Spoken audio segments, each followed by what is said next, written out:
Hello, welcome to the Bible K through 12. This is part of grade 5, and the subject is an examination of the major prophets. There are a whole group of books in the Bible written by prophets or about prophets.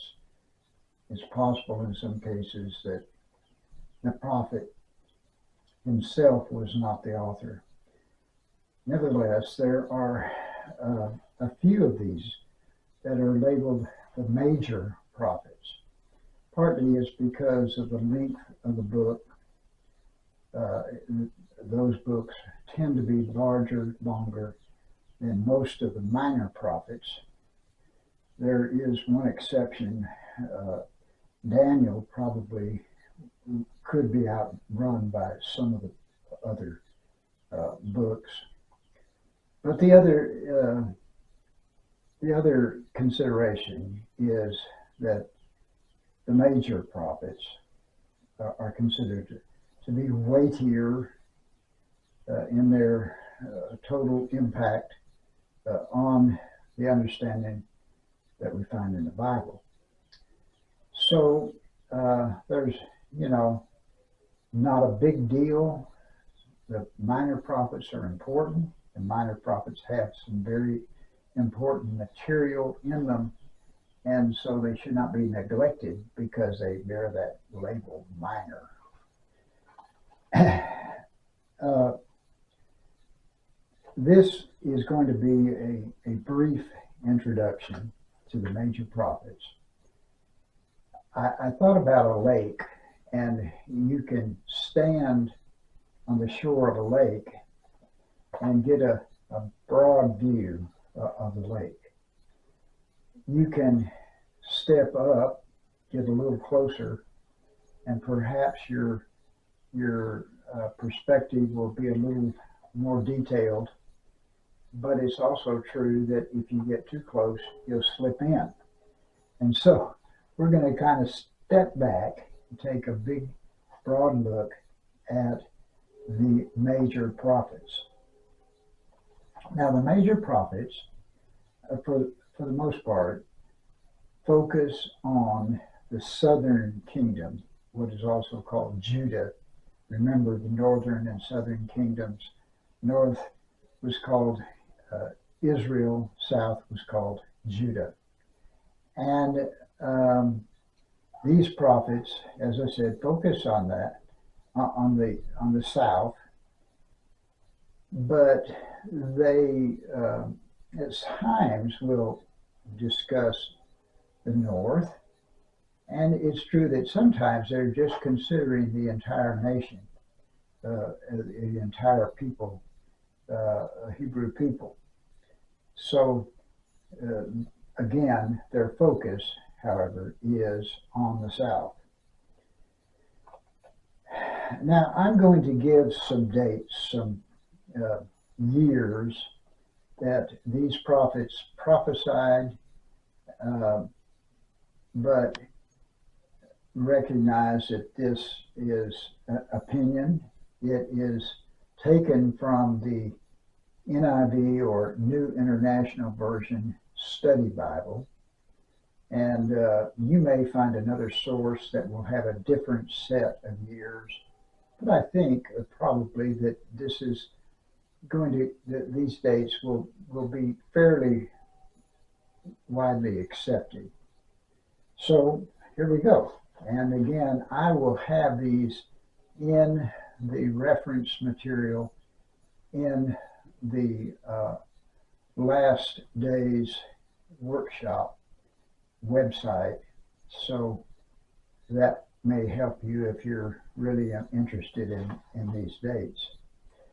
Okay, so Isaiah was the earliest, and he prophesied from about 740 to 681. Notice a span of about 60 years. Uh, the uh,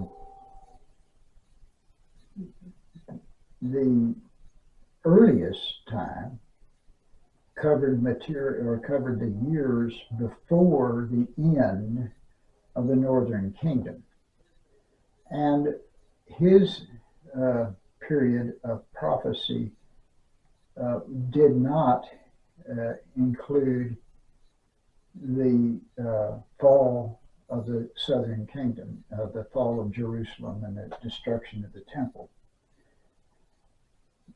Jeremiah started about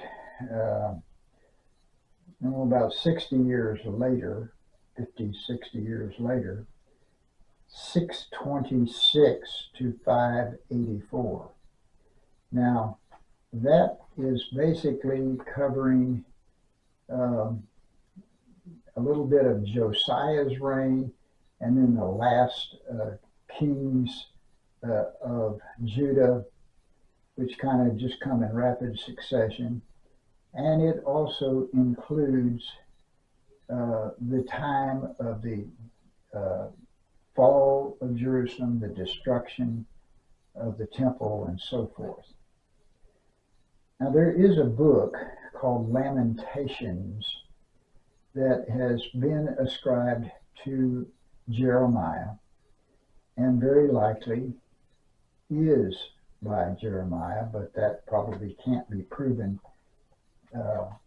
exactly. And its date is given as about 586, which is right after the fall of Jerusalem. And Lamentations is a book of lamenting the fall of Jerusalem and the conditions after, during, and after the siege and collapse of the city and of the temple.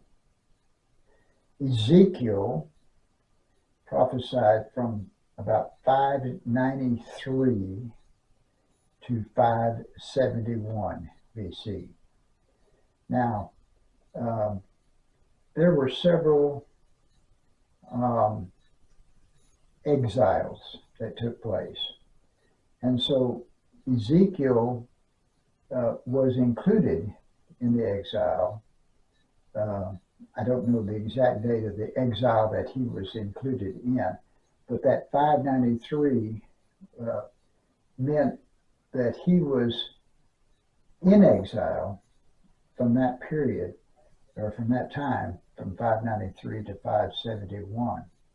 And so he ministered to the exiles in Babylon. Finally, Daniel had similar dates to Ezekiel. He begins in 605, which was the first exile. And then he remained in Babylon and that area throughout his adult life. There's nothing said about his death, but sometime shortly after this period that's listed. So 605 begins to 530 BC. Now that's significant because that is actually after the collapse of Babylon and the Babylonian Empire and the rise of the Medes and Persians and their empire. So he survived that whole period and actually saw the beginning of the Persian Empire. Now, these prophets all, of course, were people of their own times, and they participated and experienced those times. And so I'm going to mention just one incident in the lives of each of these to just kind of give you some connection between the prophecies, which sometimes just covers huge amounts of time and subject matter and so forth. Okay, so starting with Isaiah, in the time about 701 BC of the Assyrian invasion. Now that word Assyrian needs to be stressed because it's not Syrian, it's Assyrian. And the Assyrians were threatening and even conquering most of the cities of Judah, and they were threatening the city of Jerusalem and doing it in a very arrogant kind of way.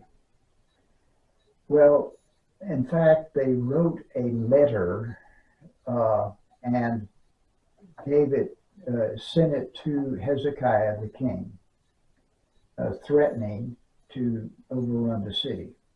And Hezekiah went to the temple with that letter and said a very eloquent prayer. And Isaiah the prophet gave an answer to Hezekiah, speaking for the Lord. And it's a rather lengthy answer, but there's one part of that that I think is almost humorous.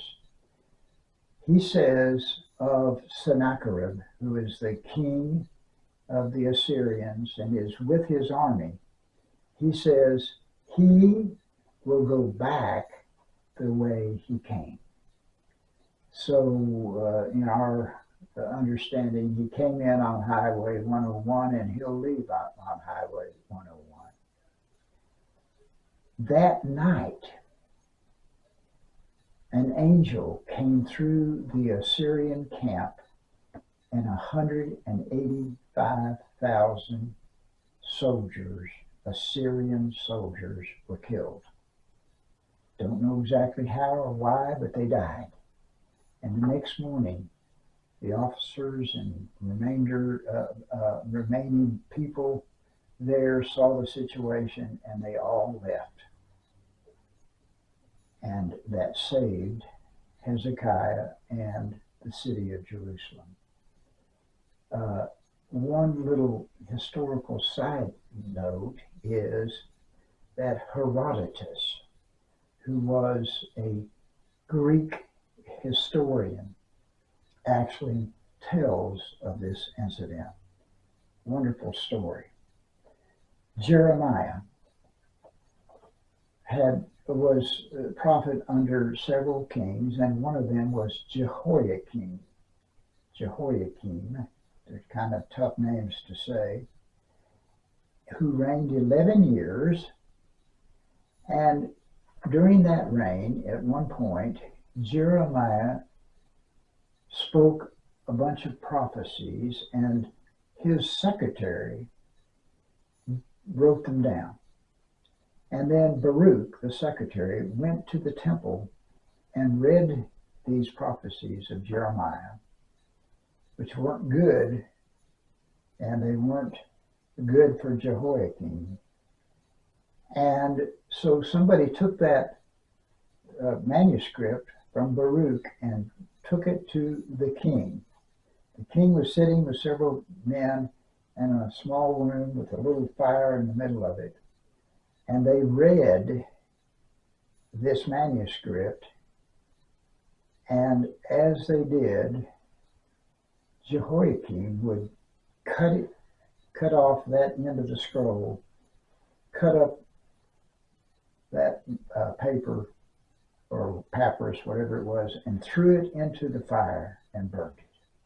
Again and again and again he did that until the whole thing was burned up.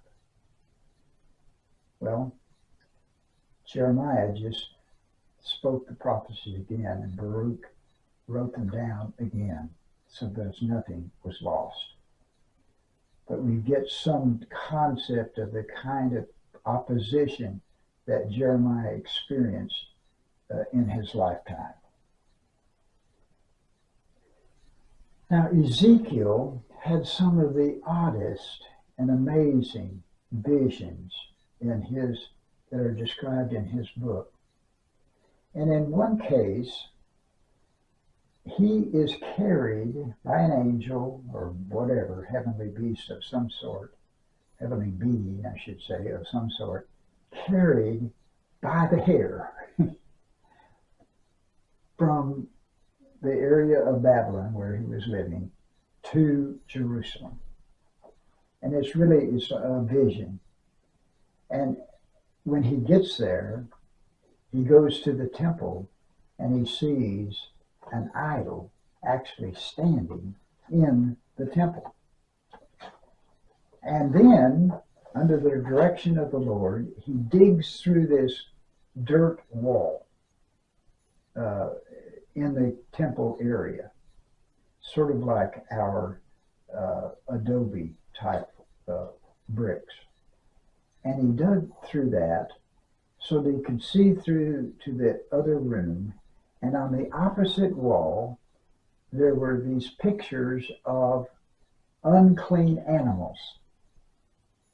And there was a group of people, Jewish people, who knew better, who were burning incense to these animals.